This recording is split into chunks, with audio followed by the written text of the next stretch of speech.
চরম উত্তেজনার মধ্য দিয়ে ভারত পাকিস্তানের মধ্যে যুদ্ধের সম্ভাবনা দিন দিন ঘনীভূত হচ্ছে। বিশ্ব নেতারা কি বলছে? ভারত পাকিস্তানের যুদ্ধ কি খুবই শীঘ্রই হতে যাচ্ছে?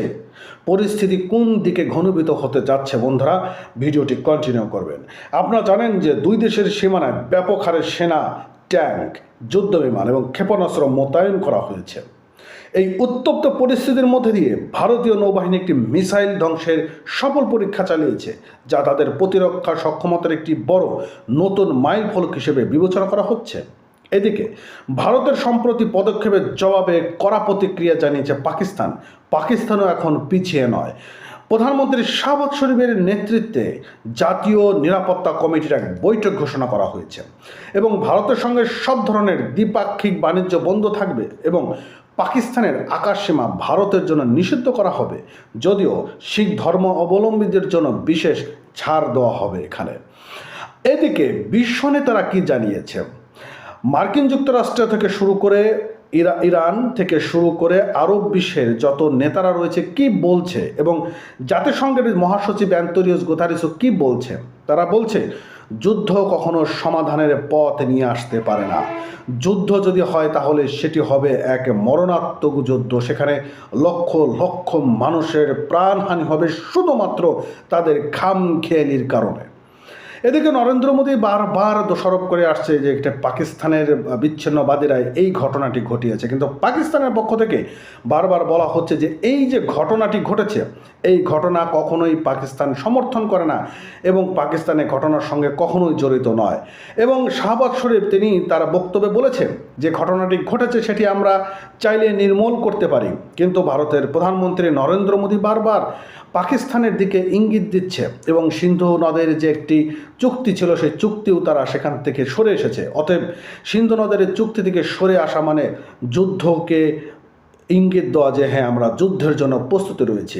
এদিকে পাকিস্তান জানিয়েছে যে ভারতীয় নাগরিক দেওয়া সব ভিসা বাতিল হয়েছে এবং পাকিস্তানের অবস্থানরত ভারতীয়দের 48 ঘন্টার মধ্যে দেশ ছাড়ার নির্দেশ পর্যন্ত দেওয়া হয়েছে এবং ইসলামাবাদে ভারতীয় হাই কমিশনে কর্মরত প্রতিরক্ষা, নৌ এবং বিমান বাহিনী কর্মকর্তাদের অবাঞ্ছিত ঘোষণা করে দ্রুত পাকিস্তান ছাড়ার কথাও এখানে বলা হয়েছে।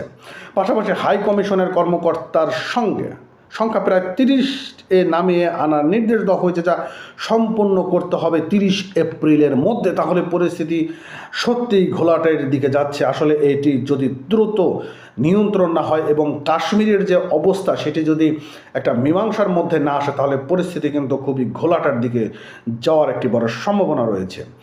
এবং নিয়ন্ত্রণ রেখা বরাবর সীমান্তের উভয় পক্ষে সেনা মোতায়েন জোরদার করেছে এবং পাকিস্তান বিমান বাহিনীর সীমান্তবর্তী ঘাঁটিগুলোকে নজরদারি এবং আক্রমণাত্মক ড্রোন মোতায়েন করা হয়েছে। বিশেষ করে লাহোরের মুরিদ ঘাঁটিতে তুরস্ক থেকে কেনা যে ড্রোন রয়েছে এবং TB2 ড্রোন মোতায়েনও পর্যন্ত করা হয়েছে এবং যে ফ্লাইট ট্র্যাকিং যে ওয়েবসাইট ফ্লাইট রাডার 24 থেকে নেওয়া স্ক্রিনশট অনুযায়ী করাচি বিমান ঘাঁটি থেকে একাধিক যুদ্ধ বিমান লাহোর এবং রাওয়ালপিন্ডি ঘাঁটিতে মোতায়েন করা হয়েছে, যা বিমান রসদ এবং সেনা সরঞ্জাম বহন করে। অর্থাৎ পরিস্থিতি কিন্তু খুবই ঘনীভূত হয়ে আসছে এবং ভারতীয় যে নৌবাহিনী তাদের নিজস্ব প্রযুক্তির তৈরি জাহাজ INS সুরাত থেকে সমুদ্রপৃষ্ঠ ঘেঁষে ছুটে আসা এক মিসাইল সফলভাবে পরীক্ষা করেছে এবং ভারতের প্রতিরক্ষা মন্ত্রণালয় দাবি করেছে যে এটি দেশের প্রতিরক্ষা সক্ষমতার একটি বড় সাফল্য। এদিকে পাকিস্তানের সময় করাচি উপকূলে সারফেস টু সারফেস মিসাইল পরীক্ষা সফলভাবে চালিয়েছে বলে জানিয়েছে ভারতের সংবাদ মাধ্যম বিজনেস স্ট্যান্ডার্ড।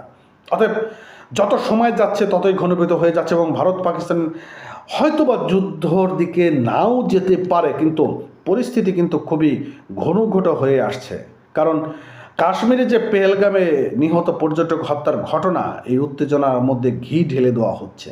প্রধানমন্ত্রী নরেন্দ্র মোদী বিহারে এক জনসভায় বলেছেন এই হামলার জন্য যারা দায়ী তাদেরকে কাউকে ছাড় দেওয়া হবে না, প্রয়োজনে পৃথিবীর শেষ প্রান্ত থেকে তাকে খুঁজে বের করা হবে।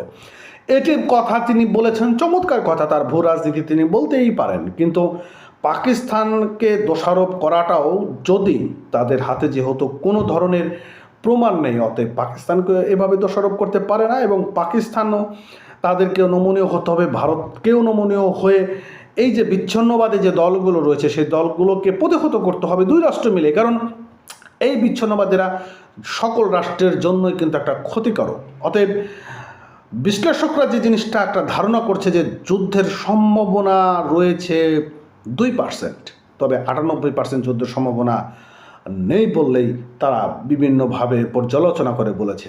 তবে যুদ্ধ নয়, শান্তি এখন সবথেকে বড় একটা ব্যাপার হয়ে দাঁড়িয়েছে। ভালো থাকবেন, সুস্থ থাকবেন। নতুন হলে চ্যানেলটি সাবস্ক্রাইব করতে ভুলবেন না।